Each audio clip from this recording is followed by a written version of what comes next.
the Director General of Professor Jerry Gana's campaign, who is in our Abuja studio. And because after yesterday's decision of Social Democratic Party, there's been a lot of reactions. And he joins us from our Abuja studio. Thank you so much for coming on tonight. How does this come to you and your campaign, especially Professor Jerry Gana? Thank you, Shehu. It came to me and it came to the entire campaign team as a shock. We didn't expect it, but well, it's all part of the show. It's all part of the political process. So that's it. Very unfortunate, very absurd, highly condemnable, and of course, completely unacceptable to our campaign team.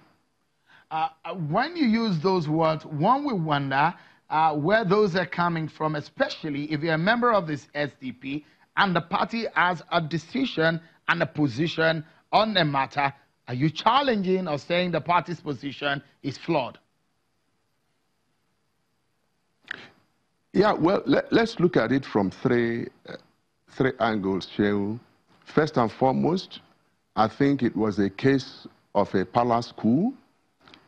The vice presidential candidate to Governor Duke upstaged his principal, convened a meeting, secondly, of people that were named members of the National Executive Committee. Many of those who attended that meeting are not NEC members. Some of them were hirelings. Some of them who were invited decided not to come. Some were deliberately not invited because they have their views and they have their positions. So when the party takes steps to do things that are not right in line with the constitution of the party, you do not expect us to buy into such a script. And like I explained earlier, it is a complete story of a palace coup. Somebody who usurped the authority of his master. At least you have heard from Governor Duke, and he said very clearly he rejects it. He's not part of it. He was not consulted. Meanwhile, the man who masterminded it, Alhaji Shehu Gabam, is his running mate.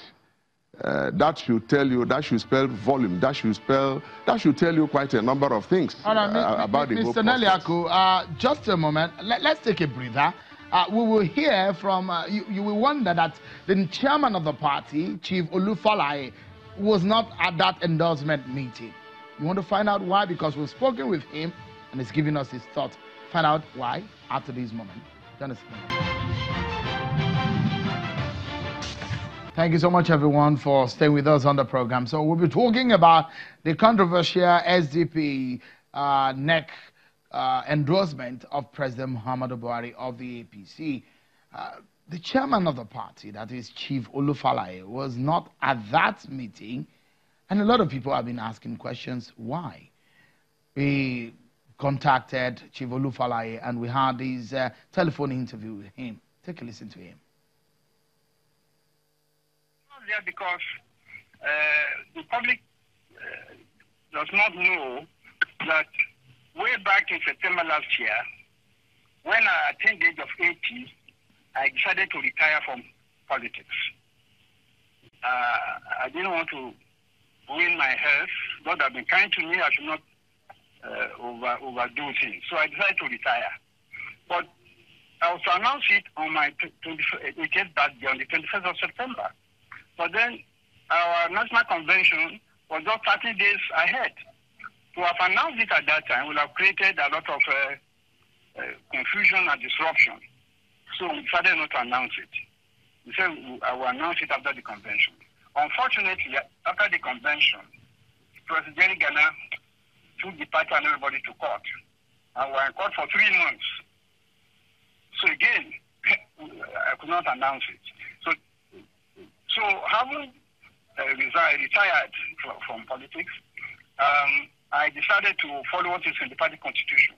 But when there is a vacancy in the post of chairman, the deputy national chairman from the chairman's zone will take over as chairman, and Professor Peter Adeniro occupies that position. So I started to hand over to Adeniro since October last year.